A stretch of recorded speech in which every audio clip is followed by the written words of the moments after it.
today's video, I am going to be comparing Cooper Flagg and, of course, Dylan Harper, the two top picks in this year's NBA draft. Who is better and who is going to end up on Dallas? So let's get down and let's check this out really quickly. If you want to become a much better player when it comes to an ISO game, make sure to go check out my shooting guard ultimate blueprint, which is down in the description below. It's going to be able to explain to you all of the different things that the shooting guard has to be able to do on the court and the ability to be able to read the defense, all of the different reads that they have to be able to make on the offensive side so that they can score. So if you are a shooting guard, definitely go check that out. Okay, so the first thing that I'm going to be explaining is the fact that for this video, we are going to be going one-on-one, which means that we are going to be really breaking down and checking out their ISO game, because this is probably what's going to happen in the NBA most for these two players. So here, Cooper Flagg has that ball. He's making a pivot. Very, very low rip. He is trying to get his shoulders lower than that defensive player's shoulders. And now, watch what he's going to try and do. He's going to try and beat him towards that middle of the court. By beating or trying to get to the middle of the court, if you're able to get there successfully, it's going to be able to collapse the defense, and it's going to allow you to score or get assists much easier. Here, he has to spin back off. Now, the reason why he spun back off is because this defensive player right here is doing a very good job. He's using his chest to be able to stop Cooper Flagg from going where he wants to be able to go. However, by playing that aggressive, it opens him up to the spin move. So sometimes it's not always the greatest thing to be able to chest up on a player for too long, especially if he's a very smart player like Cooper Flagg who can get to that rim extremely quickly. But there's something else I want to break down too. And that is the fact that when Cooper Flagg makes this spin, watch how many dribbles he takes from that spin. 0. When you are attacking the basket, after you make a cross or a spin move, or let's say a hip swivel because you're changing directions, a lot of the times after this move, if you are doing that move within 13 to about 17 feet, and that goes all the way around the basket, if you're doing that in this area, one of the best ways to be able to score and fastest ways to be able to score is just to pick up your dribble and take your 2 steps to the basket, as we see Cooper Flagg do right here. Here we have Cooper Flagg after receiving a pass. We're going to zoom in just a bit. When he attacks right here, he gets his shoulders low. He's trying to get his shoulders lower than his defenders. In this case, he didn't necessarily do that. When he did try to attack that basket, remember, you always want to try and go into straight lines. You don't want to curve way out. And that's what he's doing. He is attacking essentially in a straight line. However, the defender tried to cut him off early, and that is what allowed Cooper Flagg to be able to make that contact first. As the offensive player, you always want to be able to make that contact first. This is extremely important. Now, if you like the app that I'm using, it's called Coach Lens, and you can get 10% off down in the description below. By making contact first, he's able to create a gap between himself and his defender, which then opens him up to have the opportunity to be able to hop onto 2 feet and go straight up into his shot, which he does right here, and then that allows him to be able to score. This move, what he does right here, is also very good. So obviously, if he attacks baseline, it's going to be this player who is trying to cut him off. This man needs to drop. What Cooper Flagg needs to be able to do is to be able to beat his man baseline so that he is essentially just one-on-one. Now, if this help man doesn't come over to cut that off and this guy doesn't drop, then one of the best ways to be able to score in this situation is just to attack back into this defender right here, and that's exactly what Cooper Flagg does. He lands left, right. By landing left, right, he's able to get the momentum to push back into this defender, and that is what allowed him to be able to score. Now, he went up with 2 hands as well, which is what you need to be able to do. So altogether, this move, left, right, and then up into the body is what allowed him to score here, other than the help defender just not helping. The one thing I really do like is the fact that he always lands on 2 feet. Now, obviously, he's landing on 2 feet away from the basket. He has to pivot to get squared up to the basket so that he's actually a threat. But that is another lesson in of itself.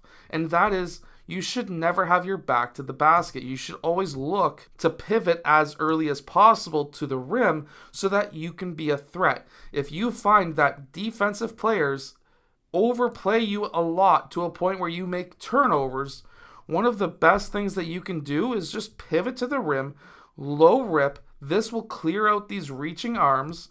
Your shoulders are now lower than the defender's shoulders, which means that you're going to have leverage if you drive. And then watch what he does right here. When he pivots enough, he's created so much of a gap between himself and that defender. That's a massive gap. And because of this gap, he has created the opportunity to be able to pull up for a jump shot that he would otherwise not normally have. I kind of look at Cooper Flagg as potentially being a Carmelo Anthony type player because of his ability to pivot. And if you can pivot as well as Cooper Flagg to be able to get your body squared up to the rim so that you can be an actual threat is extremely important. And then just by pivoting right there, he's able to get a gap. Now, because of the pivots, if this defender was straight up, he would have had angles to be able to attack from as well. Now, if we look at Dylan Harper, there's a lot of things that he does extremely well too. The thing with Dylan Harper is that he is a very aggressive player getting to the rim. So what I mean by that is right here. He'll make this quick jab and then he'll attack. When he's attacking, he's keeping the ball out somewhat wide, but he's getting his shoulder in line to attack that shoulder of that defender. This is what allows him to be able to get that straight line drive. Now, if you find that you lose the ball because you either dribble too much, or when it comes to these gap defenders right here reaching in, watch what Dylan Harper does right there. I'll rewind it and I'll put it in slow motion. He takes that one dribble and then he gathers the ball. He gets it close to his body. He's already got a lot of momentum taking him in this direction. So if he can just get that ball either in two hands, or if he can get it into one hand and body, that way it's going to be much harder to strip. Now he's got two steps. He takes one step there, two steps there.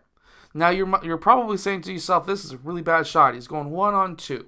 Well, if he just goes and reaches out around this center who's got two hands straight up, great defense, then he's still able to score at the rim, and that's all from picking the ball up here so the gap doesn't steal it, taking one step, two steps, and then reaching out. This is how you can attack a man. Now, he does this a lot. So he'll attack early and fast, and he goes in straight lines. He's not the type of player who's going to curl out. He is going to go right through you so that he forces you to turn your hip as a defender. This is a very aggressive style player, but he takes very few dribbles, 2 in this case, and he comes to a hop step in the middle of the key. He literally collapses over half of the other team. Nobody wants him to score. And even though that happens, he goes straight up strong with 2 hands, and he's still able to finish. Obviously, there is some kind of strength involved in this. You have to be strong. Make sure to get that ultimate blueprint shooting guard because that gives you a workout. That gives you a training for 8 weeks.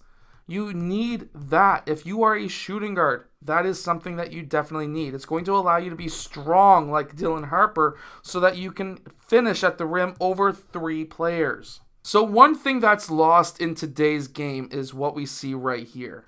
So right here, he fakes that sort of fakes that dribble handoff. And now he's in an isolation situation. He's going 1-on-1. And if he goes middle, he is 100% going to draw this man. This could be a kick out here or a kick out here. And this is the things that Dylan Harper would definitely be reading in this situation. If he attacks this way, he's going to help out potentially. He could drop, depending on what's happening. And again, this would be a kick out to the corner or kick out to the wing. Or he can score. He goes baseline. Now, help defense doesn't come over early enough. Not too sure why. Maybe that's just the way they're trying to defend Dylan Harper. But when he gets into that baseline, essentially the dunker spot, but he's not in any situation to dunk right now, This is one thing that's lost in today's game, in my opinion, and that is the ability just to say, screw it, I'm bigger than you, I am posting your butt up, and I'm getting to the rim. He took 2 dribbles there on that post up. If he took a third, help was going to take it. So, 1 to 2 dribbles on a post up, get to the rim, that is what you need to be able to do. Don't let this be a completely lost art. Now, I can't stress this enough. Look at him getting right through the defense like that because he picks up his dribble early. He keeps that ball high.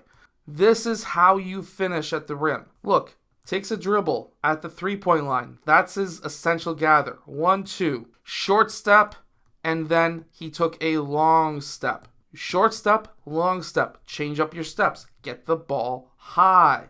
These are all things that will allow you to be able to do what Dylan Harper does, to be able to get to that rim much easier. And yes, he did finish at the rim. If you're a shooting guard, you need to be able to get that book because that shooting guard blueprint is going to give you training, workouts, and it's going to give you the right reads that will allow you to become a better shooting guard. Now, who is going to be going number 1? Well, Dallas, they have Kyrie, sort of. They need a big guy, so Cooper Flagg.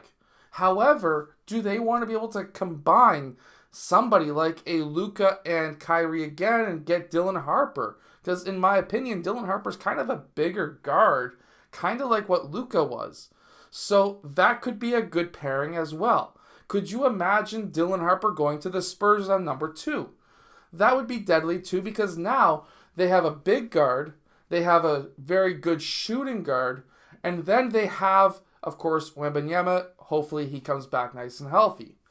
Or because both of these teams have really good guards, maybe Cooper Flagg could be an option for both Spurs as well as Dallas.